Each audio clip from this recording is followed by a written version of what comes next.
बिस्मिल्लाहिर्रहमानिर्रहीम। पिछले लेक्चर में हमने देखा था कि आईएएस है क्या, इसका बैकग्राउंड क्या है, इसकी हिस्ट्री क्या है और इसके बेनिफिट्स या चैलेंजेस क्या हैं, और आईएएस और आईएफआरएस में क्या डिफरेंस है। जहाँ तक रही आपके कोर्स की बात, तो आईएएस तो ज़्यादा हैं, लेकिन इस कोर्स में जो हम मेन आईएआरएस या आईएएस डिस्कस करेंगे वो ये हैं। नंबर 1 सबसे पहले presentation of financial statement, IAS 2 inventories, IAS 7 statement of cash flow, IAS 8 accounting policies, change in accounting estimate and errors, IAS 10 events after the reporting period, IAS 16 property plant and equipment, IAS 36 impairment of asset, IAS 37 provision contingent liabilities and contingent assets, and IAS 38 that is intangible assets. तो सिर्फ इस course के हवाले से जो हमने IAS को studies करना है वो ये हैं।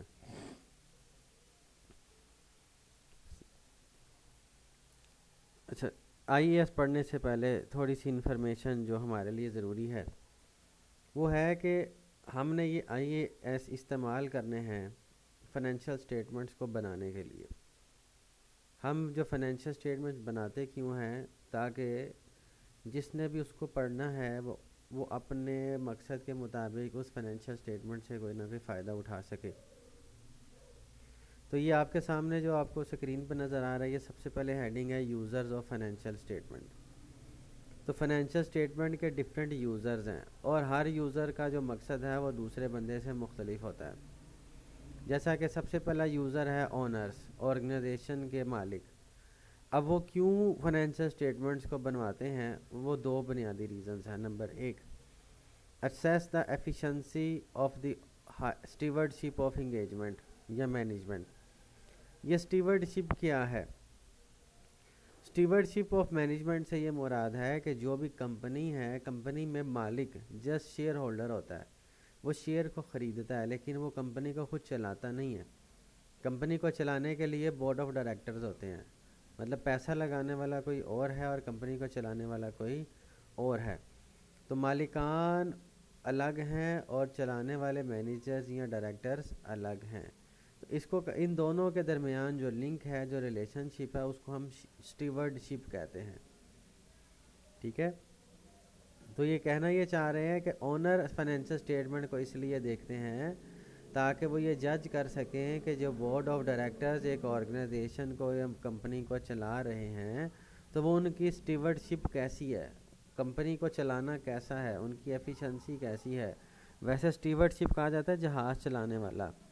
तो यहाँ पे उसको एक इस्तेमाल किया गया है एक इशारतन कि डायरेक्टर्स कंपनी को कैसे चला रहे हैं।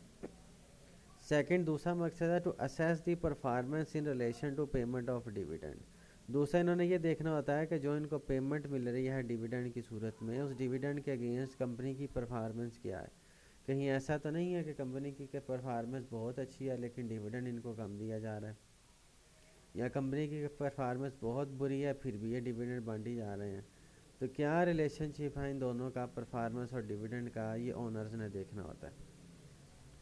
सेकंड, जो मेन यूज़र हैं ये मैनेजर्स हैं। मैनेजर जो कंपनी चला रहे होते हैं, तो उनको स्टेटमेंट्स क्यों देखनी होती हैं, ताकि वो अपनी स्ट्रेटजीज़ बना सकें कि फ़र्दर उन्होंने कंपनी को आगे कैसे चलाना है।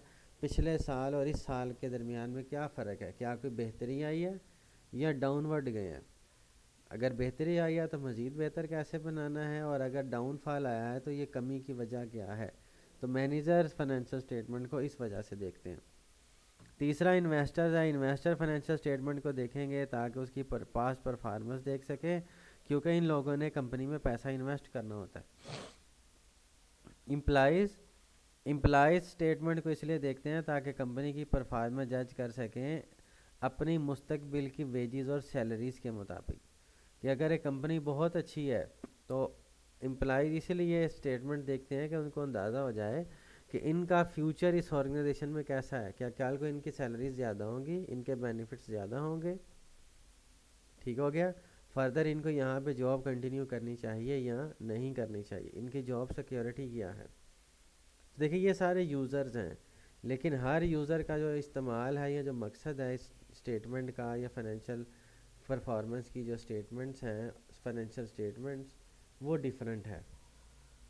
इसी तरह लैंडर्स कर्जा देने वाले भी स्टेटमेंट्स को देखते हैं, सप्लायर्स भी स्टेटमेंट को देखते हैं, कस्टमर भी देखते हैं, गवर्नमेंट भी, और पब्लिक और इन्वायरमेंटल बॉडीज़ में। ये सारे यूज़र्स हैं और हर यूज़र का जो मकसद है स्टेटमेंट को देखने का वो डिफरेंट है। अब जब ये फाइनेंशियल स्टेटमेंट बनाई जाएगी तो आईएएस को क्यों फॉलो करते हैं? आईएएस को फॉलो करने का सबसे बुनियादी मकसद ही यही है कि कंपनी की जो स्टेटमेंट्स हैं उसकी क्वालिटी को बेहतर किया जा सके। वो क्वालिटी दो तरह की है। पहली है फंडामेंटल क्वालिटेटिव कैरेक्टरिस्टिक्स, मतलब कैरेक्टरिस्टिक्स को दो हिस्सों में डिवाइड किया गया। पहली है फंडामेंटल और दूसरी है इनहेंसिंग क्वालिटी कैरेक्टरिस्टिक्स। फंडामेंटल की फर्दर दो किस्में, पहली है रेलिवेंस और दूसरी है फेथफुल रिप्रेजेंटेशन। रेलिवेंस से मुराद है information influences the economic decision of user, कि जो भी उसके अंदर इंफॉर्मेशन दी होती है वो उसको फाइनेंशियल स्टेटमेंट को पढ़ने वाले के डिसीजन को मुतासिर करती हैं। अगर आपने फाइनेंशियल स्टेटमेंट में आप इन्वेस्टमेंट करना चाहते हैं और आपने इन्वेस्टमेंट से रिलेटेड कोई बात ही उसमें नहीं लिखी, आपने डिविडेंड से रिलेटेड कोई जिक्र ही स्टेटमेंट में नहीं किया, तो अगला बंदा इन्वेस्टमेंट भी नहीं करेगा, क्योंकि उसको आपके कंपनी की इंफॉर्मेशन के बारे में कोई नॉलेज भी नहीं होगा। सेकेंड है फेथफुल रिप्रेजेंटेशन। कहता है information must be complete, neutral and free from errors. जितनी भी बात आपने स्टेटमेंट में लिखनी है वो मुकम्मल भी हो, बगैर किसी बाइसनेस के हो, और उसमें किसी तरह के गलती के चांसेस ना हो। इसी तरह इन्हेंसिंग क्वालिटेटिव कैरेक्टरिस्टिक्स हैं चार। पहली है कंपेरेबिलिटी, कि आप अपनी स्टेटमेंट को इस तरह बनाएं कि इसको किसी भी दूसरी कंपनी की स्टेटमेंट के साथ कंपेयर किया जा सके। सेकंड है वेरीफाइबिलिटी, जो कुछ भी स्टेटमेंट में लिखा है वो सारा कुछ ऐसा हो कि जिसके मुतल्लिक मुकम्मल रिलायबल एविडेंस मौजूद हो कि जिसको इन फ्यूचर वेरिफिकेशन भी की जा सके। Number third timeliness, information is provided to user within time scale suitable for decision making process. इसका मतलब है कि आपने जो फाइनेंशियल स्टेटमेंट बनानी है उसको टाइम के अंदर अंदर बनानी है। ऐसा नहीं है कि सन 2022 गुजरा है और आप 2022 की फाइनेंशियल स्टेटमेंट जाके 2025 में बनाओ, 3 साल बाद किसी को उसकी ज़रूरत नहीं रहेगी। तो आप टाइमली अपनी फाइनेंशियल स्टेटमेंट्स को कंप्लीट करें। Number 4 understandability. अंडरस्टैंडेबिलिटी से मुराद है कि वो उसको इतनी आसान इन लैंग्वेज में, इतने अच्छी प्रेजेंटेशन में लिखा जाए, बनाया जाए कि हर बंदे के लिए फाइनेंशियल स्टेटमेंट को पढ़ना और समझना आसान से आसान हो। ये थी उसकी क्वालिटेटिव करैक्टरिस्टिक्स, और ये उसी वक्त आती हैं जब एक ऑर्गेनाइजेशन आईएएस को फॉलो करती है। तो हमारा सबसे पहला आईएएस है presentation of financial statement. Basically ये आईएएस ये बताता है कि हमने जितनी भी फाइनेंशियल स्टेटमेंट बनानी है उनकी तादाद क्या है, हर फाइनेंशियल स्टेटमेंट को बनाने का फॉर्मेट क्या होगा। जैसे अगर बैलेंस शीट है बना है तो बैलेंस शीट कैसे बनाई जाए, उसमें कौन कौन सी आइटम कैसे कैसे लिखी जाए। आपने इनकम स्टेटमेंट बना दी है तो इनकम स्टेटमेंट कैसे बनाई जाए। तो जितनी भी फाइनेंशियल स्टेटमेंट है उनको बनाने का तरीक़ेकार, प्रेजेंटेशन का तरीक़ेकार IAS 1 में लिखा गया। तो आइए हम देखते हैं। कहते हैं IAS 1 was कम्प्रीहेंसिवली revised and re issued in सितंबर 2007। मतलब था तो ये पहले ही, लेकिन इसको अच्छे तरीके से जो रिवाइज और री इशू किया गया वो 2007 में किया गया, और इसको 1 जनवरी 2009 को बाकायदा तौर पर अप्लाई किया गया। Objective of standard is to, इस स्टैंडर्ड का बुनियादी मकसद है to prescribe the basis for presentation of general purpose financial statement. इसका बुनियादी मकसद है कि जितनी भी फाइनेंशियल स्टेटमेंट बननी है उनकी बेसिक प्रेजेंटेशन बताए। Number second, to ensure the comparability both the entity financial statement of previous period with the financial statement of other entities, कि आप किसी भी ऑर्गेनाइजेशन की फाइनेंशियल स्टेटमेंट को किसी भी दूसरी कंपनी की फाइनेंशियल स्टेटमेंट के साथ कंपेयर कर सकें। The revision introduce some new terminologies and change the title of financial statement. कहता है आईईएस ने कुछ फाइनेंशियल स्टेटमेंट्स के नाम चेंज किए हैं, जैसा कि हम आज भी अपनी किताबों में पढ़ते आ रहे हैं balance sheet, income statement, cash flow statement. लेकिन जैसे ही आईईएस इम्प्लीमेंट हुआ, आईईएस के मुताबिक अब ये सारे के सारे नाम चेंज हो चुके हैं। जैसा कि बैलेंस शीट का अब जो नया नाम है वह स्टेटमेंट ऑफ फाइनेंशियल पोजीशन। इसी तरह इनकम स्टेटमेंट का जो नया नाम है वह स्टेटमेंट ऑफ प्रॉफिट और लॉस या अदर कंप्रीहेंसिव इनकम। और कैश फ्लो का जो असल नाम है स्टेटमेंट ऑफ कैश फ्लो। तो अब ये वो नाम है जो कि आपको असल में इन जो डॉक्यूमेंट्स के हैं या इन स्टेटमेंट्स के लेने चाहिए, क्योंकि हमें जो किताबें पढ़ाई जाती हैं वो काफ़ी ज़्यादा ओल्ड हैं और उनके अंदर वो पुराने ही नाम इस्तेमाल किए गए हैं। इस वजह से हम आज भी इनकम स्टेटमेंट और बैलेंस शीट ही कहते हैं, जबकि अब उनकी हकीकत में जो नाम है वो चेंज हो चुके हैं। तो आइए सबसे पहले स्टार्ट करते हैं प्रेजेंटेशन ऑफ फाइनेंशियल स्टेटमेंट। अब प्रेजेंटेशन ऑफ फाइनेंशियल स्टेटमेंट में आ गया सबसे पहले पर्पस ऑफ फाइनेंशियल स्टेटमेंट में। तो याद रखिए यहाँ पे कुछ ऐसी आइटम्स बताई गई हैं जो कि ज़रूरी हैं इन तमाम फाइनेंशियल स्टेटमेंट को बनाने के लिए, जिनके बारे में हमें पता होना चाहिए। नंबर 1 सबसे पहले assets, second liabilities, number 3 equity, number 4 income and expense, number 5 contribution and distribution to owner, और नंबर 6 है कैश फ्लो। ये वो बातें हैं जिनके बारे में एक अकाउंटिंग के स्टूडेंट का जानना ज़रूरी है, फिर ही वो फाइनेंशियल स्टेटमेंट्स को प्रिपेयर कर सकता है।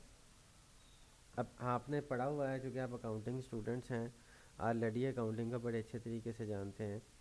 तो एसेट से मुराद है हर वो चीज़ जो एक ऑर्गेनाइजेशन की अपनी मलकियत में हो, ओनरशिप में हो, उसको हम एसेट कहते हैं। अब एसेट की फर्दर दो क्लासिफिकेशन होती है, टेंजिबल एसेट और नॉन टेंजिबल। टेंजिबल से मुराद है जो नज़र आए, जिसको छू सकें, जैसे कि बिल्डिंग, फर्नीचर, प्लांट।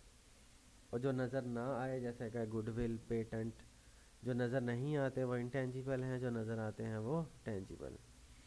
इस तरह लाइबिलिटीज़ हैं, लाइबिलिटी से मुराद है वो तमाम कर्जे जात, वो तमाम रिस्पॉन्सिबिलिटीज़, ज़िम्मेदारियाँ जो ऑर्गेनाइजेशन के ऊपर हैं, जो उसने भी पे करनी है, अदा करनी है, उसको हम लाइबिलिटी कहते हैं। जैसे आपने लोन लिया हुआ है, लोन आपकी लाइबिलिटी है।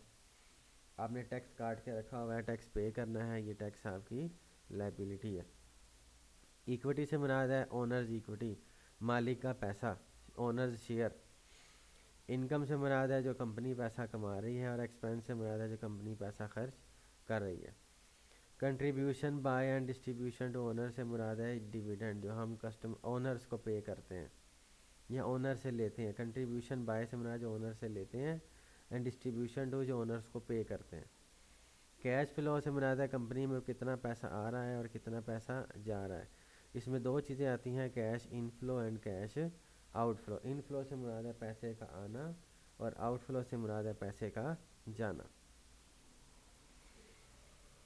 तो कंपोनेंट ऑफ फाइनेंशियल स्टेटमेंट में लिखा है complete set of financial statement है सेट आउट स्टैंडर्ड। जो फाइनेंशियल स्टेटमेंट आईईएस के मुताबिक बननी चाहिए वो 5 हैं। ठीक है, वो 5 कौन कौन सी हैं? नंबर 1, पहली का नाम है अ statement of financial position at the end of period, जिसको हम पहले नाम बैलेंस शीट के नाम से जानते थे। Second, a statement of profit और loss and other comprehensive income, जिसको हम लोग प्रॉफिट एंड लॉस या इनकम स्टेटमेंट के नाम से जानते हैं। तीसरा, statement of changes in equity. Number 4, a statement of cash flow. Number 5, accounting policies and explanatory notes. ये जो हम जितनी भी ऊपर 4 स्टेटमेंट बनाते हैं, इन तमाम के अंदर हमने इसके नोट्स लिखने होते हैं, बैक एंड डाटा सारा इसके अंदर होता है। और आखिर में है कंपैरेटिव इंफॉर्मेशन। कंपैरेटिव इंफॉर्मेशन से मुराद है आईईएस ये कहता है कि जब भी कोई भी स्टेटमेंट बनाई जाएगी उसमें हमेशा 2 साल का डाटा मौजूद होगा, एक पिछले साल का और एक इस साल का। इसलिए आप किसी भी कंपनी की फाइनेंशियल स्टेटमेंट उठा कर देख लें, आपको हमेशा उसके अंदर 2 साल की इंफॉर्मेशन मिलेगी। इसलिए हम अपनी स्टेटमेंट्स को कंपैरेटिव स्टेटमेंट्स भी कहते हैं।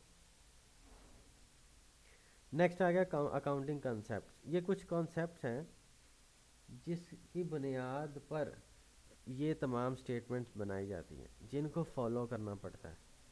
अगर ये आप कॉन्सेप्ट फॉलो नहीं करोगे ना तो फिर आपकी जितने मर्जी आप स्टैंडर्ड फॉलो कर लो, आपकी अकाउंटिंग की जो स्टेटमेंट्स हैं वो सही इन्फॉर्मेशन शो नहीं करेंगी। नंबर एक, सबसे पहली कॉन्सेप्ट है गोइंग कंसर्न। गोइंग कंसर्न क्या है? कहता है दिस प्रिजम्पशन इज डैट, इस अजम्पशन के मुताबिक entity will not cease trading in foreseeable future. कहता है कंपनी का मकसद ही ऐसा हो कि कंपनी हमेशा चलने की नीयत से बनेगी। जैसे मिसाल के तौर पे आप कहते हैं ना कि मैंने ये डिग्री पूरी करनी है, अब वो 1.5 साल में होती है, वो 2 साल में होती है, आपने उसके लिए कोई लिमिट फिक्स नहीं की, इसको कहते हैं गोइंग कंसर्न। अगर आप कहें जी नहीं मैंने महीने के बाद ही छोड़ जाना है, तो ये गोइंग कंसर्न नहीं है। अगर आप आर्जी तौर पर एक ऑर्गेनाइजेशन बनाते हो जी कि मैंने सिर्फ 2 महीने या 3 महीने के लिए कंपनी बनानी है या दफ्तर चलाना है, तो वो गोइंग कंसर्न के अंदर नहीं आएगा। Number second, accrual basis of accounting. हमने अकाउंटिंग में पढ़ा कि अकाउंटिंग के 2 सिस्टम है, cash base and accrual base. Cash base कहता है कि आपने तब ही किसी चीज़ को रिकॉर्ड करना है जब आपके पास पैसा आएगा या आपके पास से पैसा जाएगा। अक्रूवल बेस ये कहती है कि आप क्या जब खर्चा हो गया आप अपने पास रिकॉर्ड कर लें, चाहे आपने पैसे दिए हैं या नहीं दिए, और जब आपकी इनकम होगी आप उसको अपने पास रिकॉर्ड कर लें, चाहे आपको भी पैसे मिले हैं या पैसे नहीं मिले। इसको कहते हैं accrual base of accounting. Consistency of presentation. Consistency of presentation से मुराद है कि आप और फाइनेंशियल स्टेटमेंट को बनाने के लिए जो भी तरीक़ेकार इस्तेमाल कर रहे हैं हमेशा के लिए वो ऐसा ही रहे, अनलेस के IFRS या IAS के अंदर कोई चेंज ना आ जाए।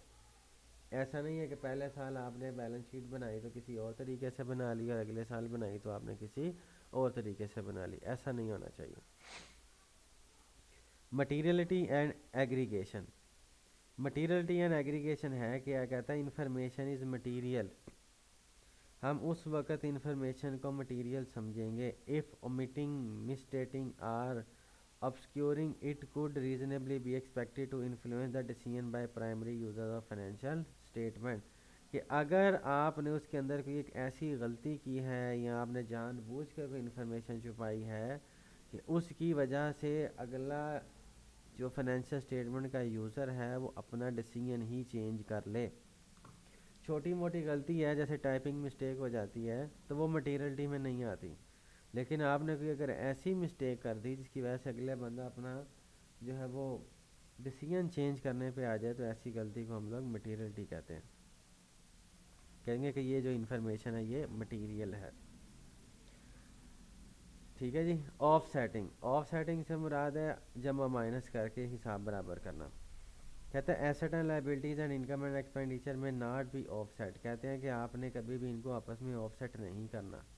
एसेट को अलग लिखें, लाइबिलिटीज़ को अलग लिखें, इनकम्स को अलग लिखें और एक्सपेंडिचर्स को अलग लिखें। ठीक है जी।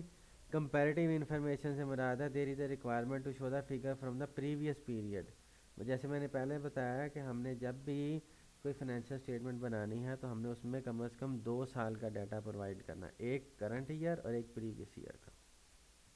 ये चंद छोटे छोटे इसके कॉन्सेप्ट थे।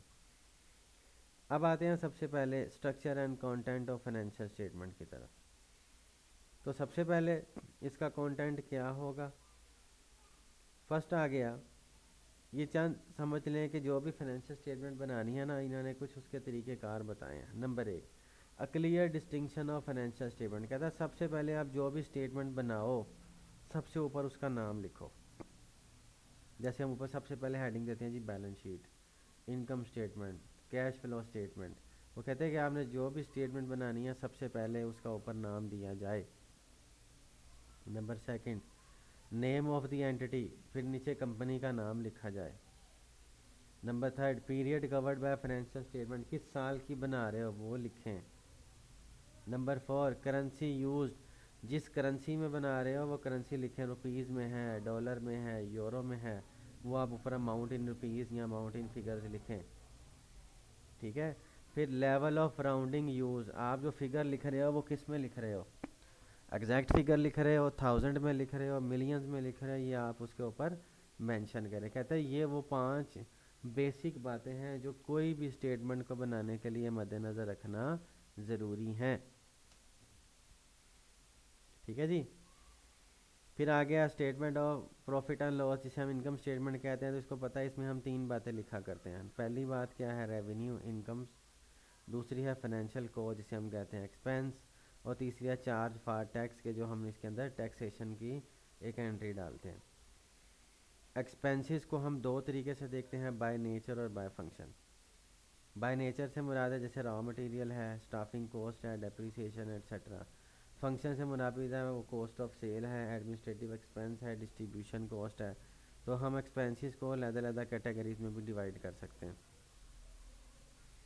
कहता है एनालाइजिंग बाय नेचर में be more applicable for a manufacturing company. कहता है अगर एक मैन्युफैक्चरिंग कंपनी है तो वो बाय नेचर को फॉलो करे। The method will depend on one which one provide the more reliable and relevant information. ठीक हो गया। तो बेसिकली बताना ये चाह रहा है कि मैन्युफैक्चरिंग कंसर्न है तो वो बाय नेचर वाली कैटेगरीज को यूज़ करे, और अगर कोई दूसरी वाली है तो वो बाय फंक्शन को। लेकिन उसने नीचे बता दिया कि ये डिपेंड करता है हर ऑर्गेनाइजेशन की अपनी नेचर के ऊपर। ठीक है जी। नेक्स्ट है आगे ने जैसे उनकी फर्दर बताइए, जैसा कि कहता था एग्जांपल ऑफ फॉलोइंग पे यूजेस एनालिसिस बाय फंक्शन। अब फंक्शन में जैसे सबसे पहले आ गया, कहता है it is presumed that entities operating on a continuing basis. जैसे हमने ऊपर भी कहा था गोइंग कंसर्न, जो भी कारोबार है वो लंबे अरसे की नीयत से चले। The information is summarised form, जो भी इंफॉर्मेशन लिखनी है आपने उसको समरी की सूरत में लिखना है। Revenue is the sales revenue less sale return. कहते हैं जब भी आप रेवेन्यू का लफ्ज़ यूज़ करेंगे इसका मतलब है सेल, जो चीज़ सेल हुई है minus sale return. Cost of sale आया तो कॉस्ट ऑफ सेल से मुराद है total opening inventory, purchases less purchase return and less closing inventory. इस तरह एडमिन एक्सपेंस क्या है और डिस्ट्रीब्यूशन कॉस्ट क्या है, ये सब की उसने मिसालें आपको दी हैं समझाने के लिए।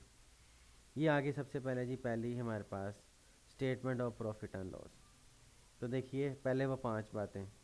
सबसे पहले उसने नाम दिया कंपनी का नाम, फिर उसने बताया कि ये स्टेटमेंट कौन सी है, फिर उसने बताया ये किस डेट की है। फिर ये देखो इसने डॉलर का साइन ये बताया कि ये हम डॉलर की फ़िगर में बना रहे हैं, और ये 300 से मुराद है कि हम ये इसको 1000 की फ़िगर में दे रहे हैं। तो ये 5 बेसिक क्राइटेरिया उसने पूरे किए। अब चूँकि अकाउंटिंग में आप लोग ऑलरेडी ये सारी स्टेटमेंट बनाना पढ़ चुके हो, कि सवालात भी कर चुके हो, तो यहाँ पे हमने बेसिकली प्रैक्टिकली ये सवाल करने नहीं है कि बैलेंस शीट कैसे बन रही है, इनकम स्टेटमेंट कैसे बन रही है, ये आप अकाउंटिंग में बनाते हैं। यहाँ पे जस्ट हमने ये देखना है कि ये जो आईईएस के जो स्टैंडर्ड्स हैं वो वो कौन कौन से स्टैंडर्ड हैं, या प्रेजेंटेशन के वक्त हमें किन किन बातों का मद्देनज़र रखना ज़रूरी है। अब ये देखो, ये इन्होंने बाय फंक्शन के लिहाज से ये स्टेटमेंट ऑफ इनकम बनाई है। जैसे देखें ना, फंक्शन के लिहाज से क्या था, cost of sale, admin expense, distribution cost वगैरह। अब ये देखो ये बाय फंक्शन है। देखे revenue, cost of sale, distribution cost, admin cost, profit, financial cost. ठीक है जी। ये है proforma for income statement function base पे। ये आगे जी statement of changes in equity. Changes in equity से मुराद है कि कंपनी ने जो अभी अपना कैपिटल इन्वेस्ट किया है, ये रिटेन, उसे कहते हैं इक्विटी, कैपिटल को। ठीक है, इसको स्टेटमेंट ऑफ रिटेन अर्निंग्स भी कहा जाता था पहले, लेकिन अब इसका नया नाम है statement of changes in equity. मतलब बैलेंस स्टार्ट ऑफ ईयर, साल में ओनर इक्विटी कितनी थी, उनको प्रॉफिट कितना गया, क्या उसमें से कोई पैसे रिजर्व में ट्रांसफ़र तो नहीं हुए, उनको डिविडेंड कितना पे हुआ।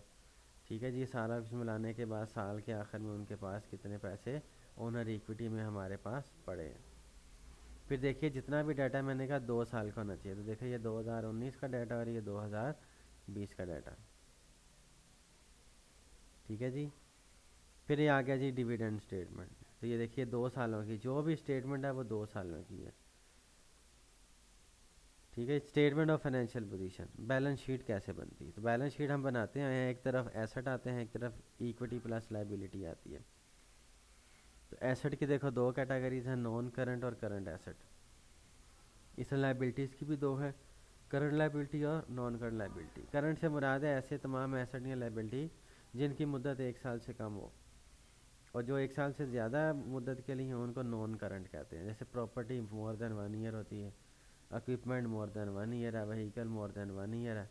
करंट एसेट जैसे इन्वेंट्री, ट्रेड रिसीवेबल, कैश, ये सारे लेस देन 1 ईयर्स, मतलब इनको 1 साल के कम अरसा में कैश में कन्वर्ट किया जा सकता है। इस तरह करंट लाइबिलिटी है ये लेस देन 1 ईयर, और non current more than 1 year. Equity से मुराद है इक्विटी मतलब शेयर कैपिटल। इसमें 4 बातें आती हैं, share capital, share premium, reserve and retained earnings. कहते हैं हम किस वक्त एक एसेट को करंट एसेट कंसिडर करेंगे। देखो हमने पढ़ा ना कि एसेट दो तरह के हैं, current asset and non current asset. Current asset हम कब कंसिडर करेंगे? कहता है an asset is held primarily for purpose of trading. Number 1 वो है जो एसेट है वो ट्रेडिंग के लिए ख़रीदा होना चाहिए। Number 2 asset is expected to be realise consumed और sold within the enter the normal operating cycle, और वो नॉर्मल ऑपरेटिंग साइकिल जो है वो 1 ईयर का होता है, लेकिन कुछ ऑर्गेनाइजेशन का 1 ईयर से कम का भी होता है। When the asset is expected to be realized within the 12 months after the reporting period। ठीक हो गया, ये वो बात जो मैंने आपको बताई थी। ये 3 कंडीशंस की बुनियाद पे हम उसको करंट एसेट कहेंगे। कैश नॉर्मली होता ही कैश पैसे की सूरत में, तो इसलिए इसको हम करंट एसेट में शुमार करते हैं। लाइबिलिटी को कब करंट कहेंगे, ये उसकी 4 कंडीशंस लिखी हैं।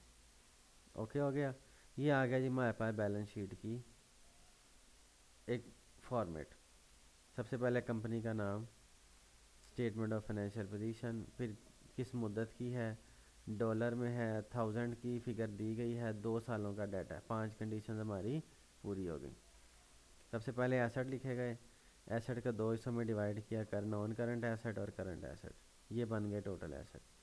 फिर आगे इक्विटी एंड लाइबिलिटी, सबसे पहले इक्विटी आ गई, फिर ये नॉन करंट लाइबिलिटीज़ आ गई, फिर करंट लाइबिलिटीज़ आ गई, और ये दोनों मिलके टोटल लाइबिलिटी। और हम पढ़ते हैं हमेशा के जो एसेट होते हैं, asset is equal to liability plus capital.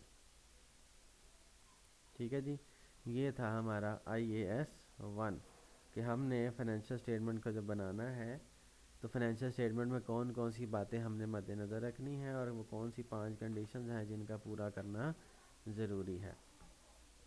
अब मैंने आपके लिए IAS 1 के हवाले से थोड़े से MCQs बनाए हैं, इनको आप लोगों ने ज़रूर स्टडी करना है। ये जी आप स्क्रीन पर देखिए आप अपने सामने, ये ऑलमोस्ट IAS 1 के मैंने 10 क्विज़ क्वेश्चंस बनाए हैं, ये भी मैं आपके साथ शेयर कर देता हूँ। ठीक है, आपने इनको पढ़ना है। और ये देखिए, और इसके हवाले से एक चीज़ आपने मद्देनज़र रखनी है, ये मैंने आपको सोल्यूशन दिया है। ये जो शॉर्ट आंसर ऐसे नहीं है MCQs के आपने जस्ट टिक लगाना है, यहाँ पर आपने बाकायदा उसकी आगे वजह भी बतानी होती है।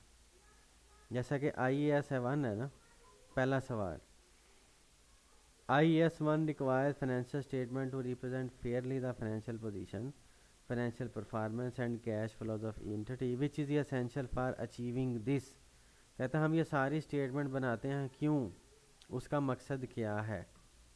तो उसका मकसद है कंप्लाइंस विद एप्लीकेबल IFRS। ये जवाब की हद तक तो ये ठीक हो गया, लेकिन आपने नीचे एक लाइन में अपने वजह भी बतानी है।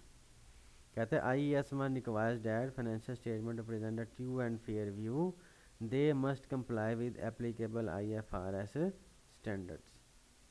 ठीक हो गया। तो ये मैंने आपकी सहूलत के लिए ये 10 मैंने MCQs बनाए थे, ये आपने इनको स्टडी कर लेना है, और मैंने आपको नीचे इसका सलूशन भी दिया है, और साथ में हर जवाब की आगे एक जस्टिफिकेशन भी प्रोवाइड की है। तो आपने भी एग्ज़ाम पॉइंट ऑफ व्यू से ऐसे ही याद करना है कि जब आपको एग्ज़ाम में कोई चीज़ इस तरह की बात पूछी जाएगी तो आप टिक भी करेंगे और साथ आप उसकी जस्टिफिकेशन भी प्रोवाइड करेंगे। ठीक हो गया, थैंक यू सो मच।